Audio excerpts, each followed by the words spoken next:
I would say as a CMO, ideally, if you can start out and make sure that your career in marketing is built on being a marketing generalist as Right. opposed to a marketing specialist is what I would recommend. Wow. So even though a graphic designer, for instance, who is very artistic, if they don't round out their marketing knowledge to include marketing research, marketing strategy, marketing Right. communications in the broader sense, I don't see a graphic designer being on track to grow to head of marketing or Mhm. CMO. So Right. I recommend that if you really want to be the head of marketing, you want to be a CMO or VP of marketing one day, make Mm. sure you get your broad base of experience and competence in as many areas of marketing as possible, especially in the areas of communications and digital, so that when you get to that level, you can give the kind of advice and coaching and training and experience and bring that to bear on your team.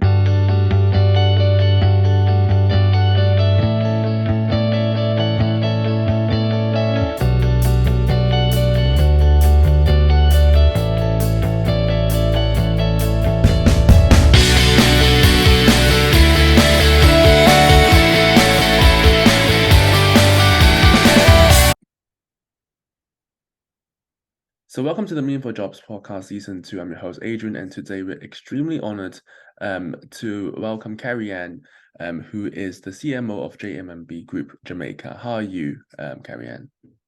I'm well, thank you, Adrian. Thank you so much for having me. I'm happy to be here. No problem. I'm really excited to interview, a CMO because obviously you've got a lot of responsibilities on your shoulder in such a big company. And, I'd be really interested in exploring a little bit about what you do, your career, and perhaps a little bit about your employer branding. So, just to start us off, I just want to ask a little bit about how you got into marketing and, the difficulties that you had along the way in your journey to become the CMO? Oh, wow. Great question. And we only have a limited time frame, right? So Yeah, but I'll keep we it can very extend it if needed. concise. I'll keep it very concise. I mean, to be honest with you, I fell into marketing quite by accident because all through high school, I wanted to be a doctor, just like my dad. Right, And when I realized the sciences weren't my strength, I started to look around in the field of business. Initially, it was right, accounting, then economics. And then I stumbled across some marketing courses when I was doing my bachelor's degree at university. And I just fell in love with the whole concept of marketing, not so much on the communication side, but on right, the strategy side. right. And then I got my degree in business management at the university here in Jamaica. And I continue to focus on growing in the marketing function in particular.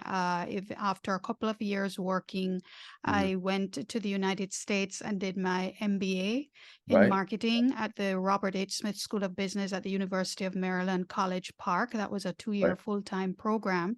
right. Staying in the United States was not on the cards for me, apparently. So I ended up coming back home to Jamaica Mhm. and started to work in the financial services sector in marketing, starting out in relatively junior roles and working my way up very, very quickly through about two or three. Well, JMMB would be my third company working in the financial services sector, initially in investments, Mhm. then commercial banking, and then now with JMMB, which is a full service group. So Right. it's been an interesting journey, Adrian. It's not the easiest one. I mean, I do something that I love, but Yeah. marketing is also a function that is not highly appreciated or valued Mhm. and sometimes understood by many Sorry, why, businesses. why, why do you think that is the case, you think? Well, another great question. I think that's the case because I think the marketing function, it's not always easy for the function to demonstrate the value that it brings to the bottom line. Right, It's not easy to demonstrate marketing impact, right? right. In some sectors, it's a little bit easier. So in those sectors like maybe beverages or Mhm. soap, where the marketing is the selling, then it's easy because you can track or you can attribute in any uptick in your marketing activities directly Yeah. to growth growth in sales. But Right. in something like financial services, which is a sector that I'm most familiar with, where you have a very distinct sales team, Hmm. other sectors like technology, B2B sectors have it, as companies have it as well, where you have a distinct sales team from your marketing team. It becomes a Right. competition about who deserves the glory, or Mm. whether or not marketing is doing enough to support sales to achieve their targets. And Right. it's in that kind of a tug of war conversation that I don't think I see. marketers always leverage opportunities, or even have sometimes opportunities to demonstrate the value they bring to the bottom line.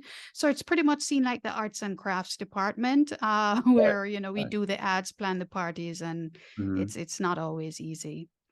So you mentioned you didn't actually consider marketing in the beginning. You actually opted for other subjects, like maybe a doctor or economics degree. Right, Um, right.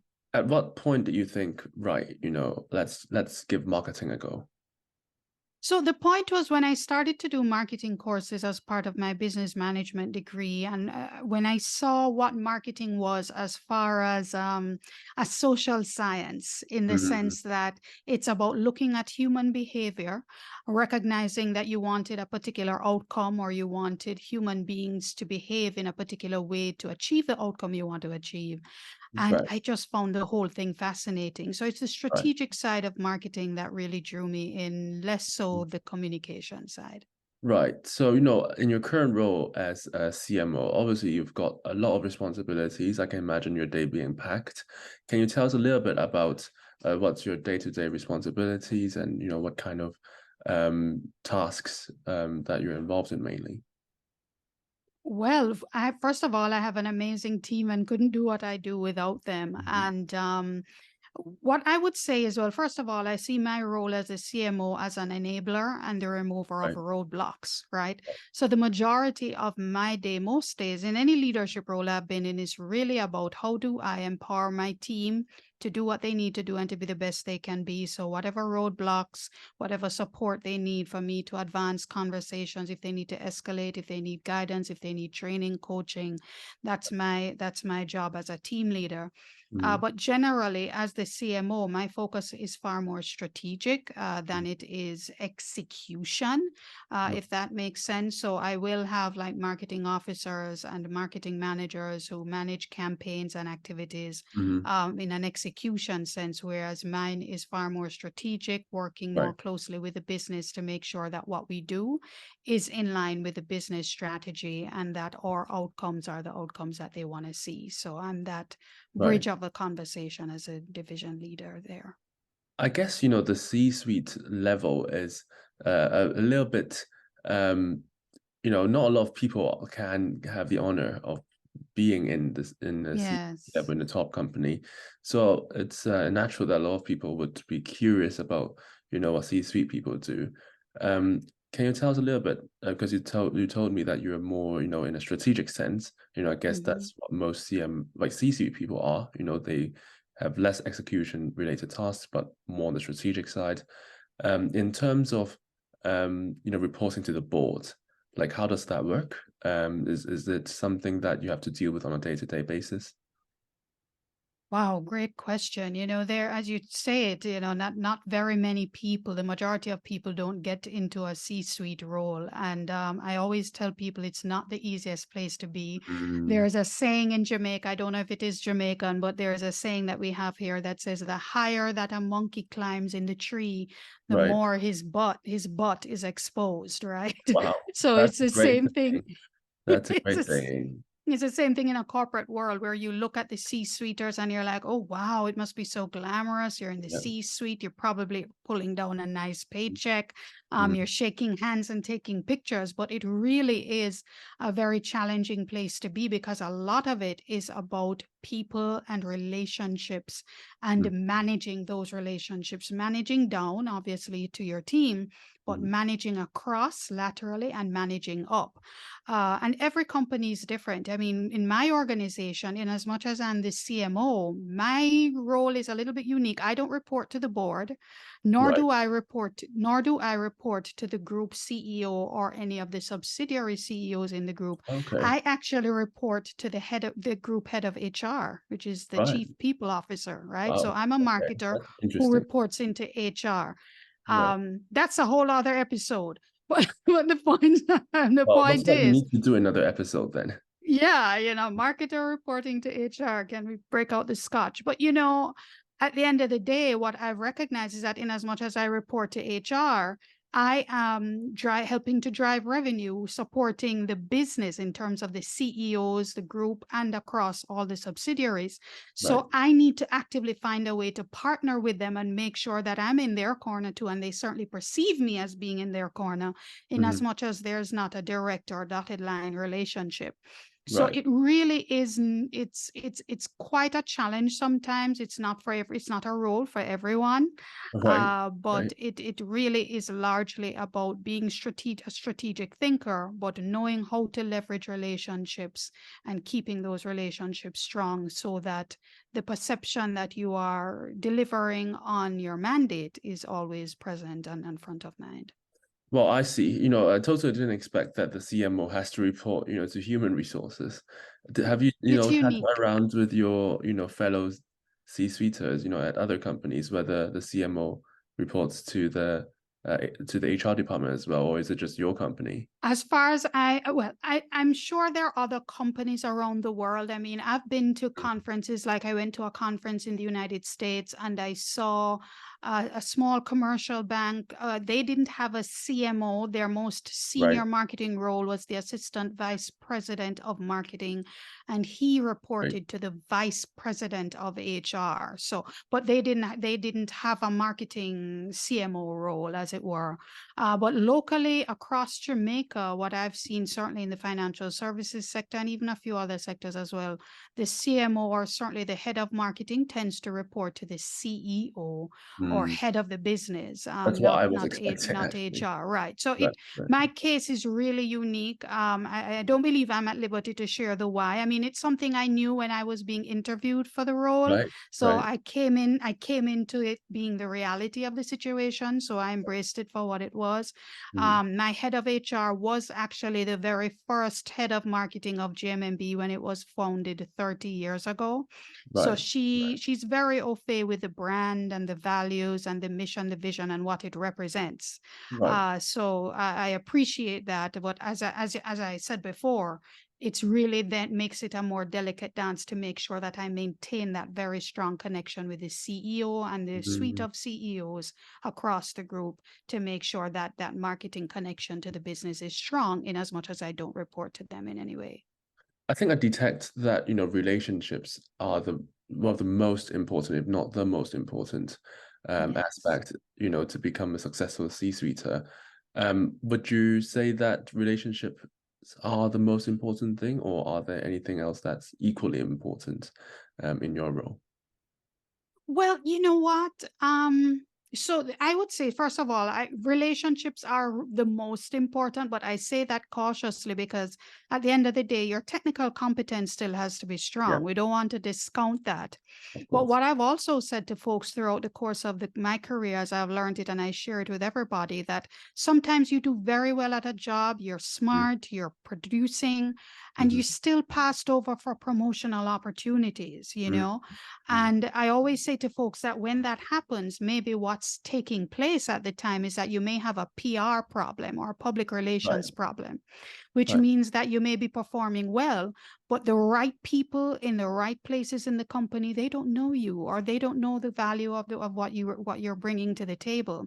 And right, that's your responsibility to bring that to their attention. And so again, that's why relationships are so important, because you can be a great performer, but if you don't have relationships that you aren't leveraging, you don't have sponsors who are calling your name in the rooms that you're right. not present in a way that helps you to advance, Mm-hmm. then you could be the greatest performer. You're probably not going to grow to where you'd like to grow. So I see. still relationships, making sure technical capabilities is always a Yeah. top priority as well. So, yeah, you mentioned, technical capabilities quite a lot of times. What are the most important technical capabilities as a marketer and as a CMO, you think? So, well, as a marketer, it can be quite broad because there are many facets of marketing. There is marketing research, there is communications. We have a marketing technology officer. We have an events officer. So, as you can imagine, depending on the role, the capabilities of what you can do or what you would need to do well in the role would vary. So, my events person doesn't need to be a master communicator because we have a communications team for that, or marketing technology officer is a techie. Don't put her to plan an event. You know what I mean? So Yeah, it depends on the role. I would say, as a CMO, ideally, if you can start out and make sure that your career in marketing is built on being a marketing generalist as right. opposed to a marketing specialist, is what I would recommend. Wow. So even though a graphic designer, for instance, who is very artistic, if they don't round out their marketing knowledge to include marketing research, marketing strategy, marketing Right. communications in the broader sense, I don't see a graphic designer being on track to grow to head of marketing or Mhm. CMO. So Right. I recommend that if you really want to be the head of marketing, you want to be a CMO or VP of marketing one day, make Mm. sure you get your broad base of experience and competence in as many areas of marketing as possible, especially in the areas of communications and digital, so that when you get to that level, you can give the kind of advice and coaching and training and experience and bring that to bear on your team, and they can trust you to be able to deliver on that to their support and in Right. their benefit. So let's say, you come across a graphic designer who wants to be a CMO. He just heard about what you said. What's your advice to them? How can they rise up, the ranks?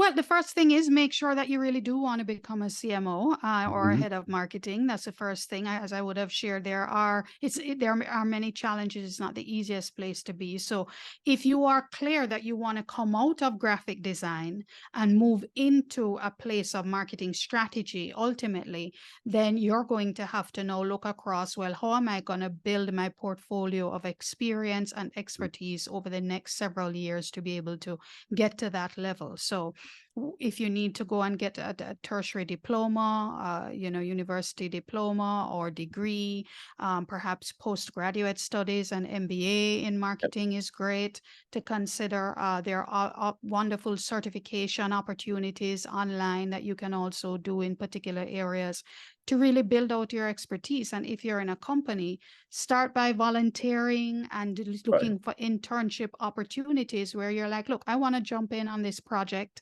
I'm just a graphic artist, but I'd love to get experience in the area of marketing communications. How can I be a part of this team so that I can learn, contribute, and grow? So it's really about how do you start to spread your tentacles to broaden your base of knowledge and experience, working experience in as many areas of marketing as possible, especially communications and digital.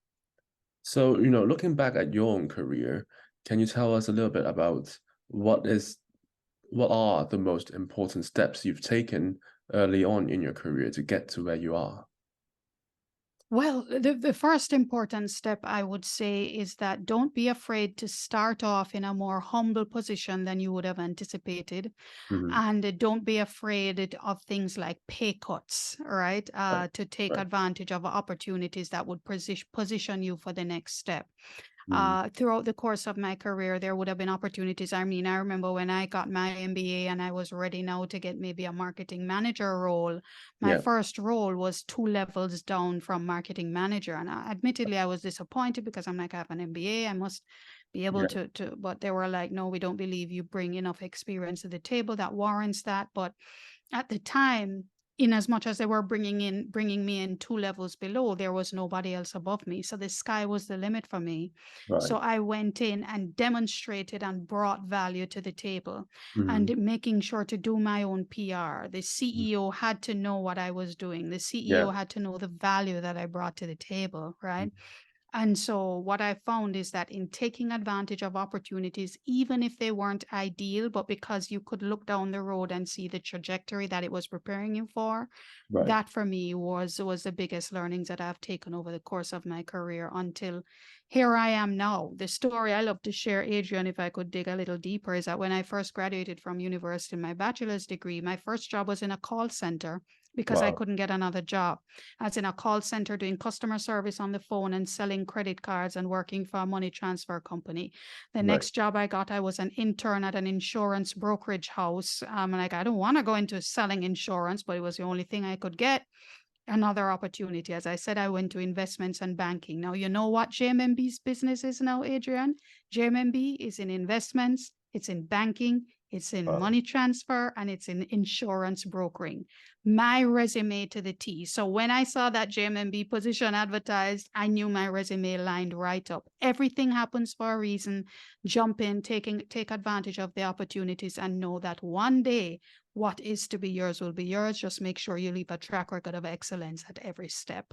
Wow, it seems like you've managed to connect all the dots, in the past, and I guess you didn't even know that one No. day all the stars will be aligned. Correct. This Not goes at the to show time. Yeah. how life is sometimes unpredictable, I guess. Yes. Yes, Um, I indeed. think you mentioned a really interesting point. You said you made sure that the CEO always knew what you were doing.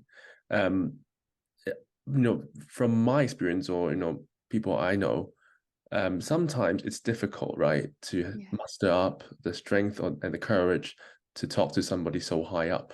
So how did Yes. you manage to do that, and how did you, um, you know, keep the CEO updated but not, being too aggressive or not to, annoy him?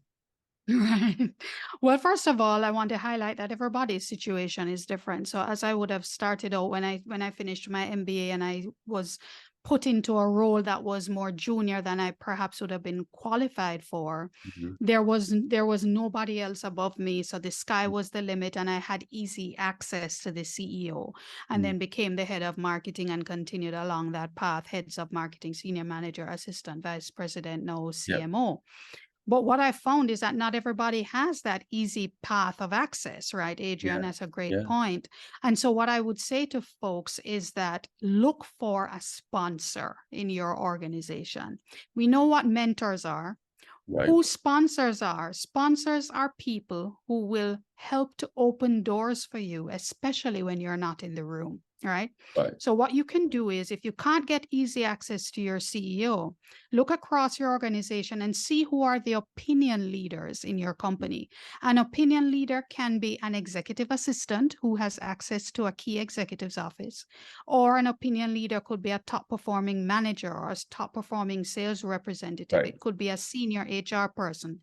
Find an opinion leader who in your organization would be willing to sponsor you in terms of calling your name and sharing your Mm. success with others when you are not in the room, because that's what you really need. Because Wow. if you have somebody as a sponsor, let's say you have the head of HR as a sponsor, right? When she's in those board meetings, she's going to talk about how great Adrian is at his Yeah, job, right?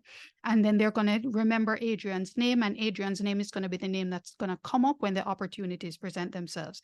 Even if it's an executive assistant, right, she has the air of her managing partner or managing director that she's an assistant to, and she'll be the one who'd be like, boy, Adrian is doing awesome. I always love how Adrian is so pleasant. He's mm, such a people person. He works hard. And that's how your name gets called. And you're not even in the room when those right. conversations are taking place. Wow, So wow. if you can't get to the CEO, look for a sponsor, which is an opinion leader in your company who can see your work and make you visible to decision makers when you are not in the room. Oh, wow, that's really impressive. Did anybody teach you that, or did you learn by yourself? I actually got taught it, to be very Nice. honest with you. I have made myself a student of career work and life, and I've just used my opportunity to do a lot of reading, Harvard Business Review, that sort of thing, and following certain opinion leaders on LinkedIn as well, thought leaders on LinkedIn. And it's just through that journey that I've realized that here are opportunities that we can leverage as people who want to grow. And that's one of the nuggets that I'll never forget. I learned it maybe about 15 years ago, but it's Oh, still wow. applicable today. Yeah.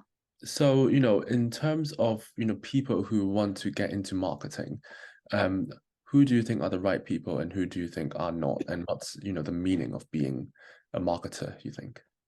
Wow. So I would say Not everybody can be a marketer, but I'd also add that many people can be marketers Mm, because, again, marketing is really made up of so many differing roles. When I think of even my own team, I have a this graphic designer who is yeah, purely artistic.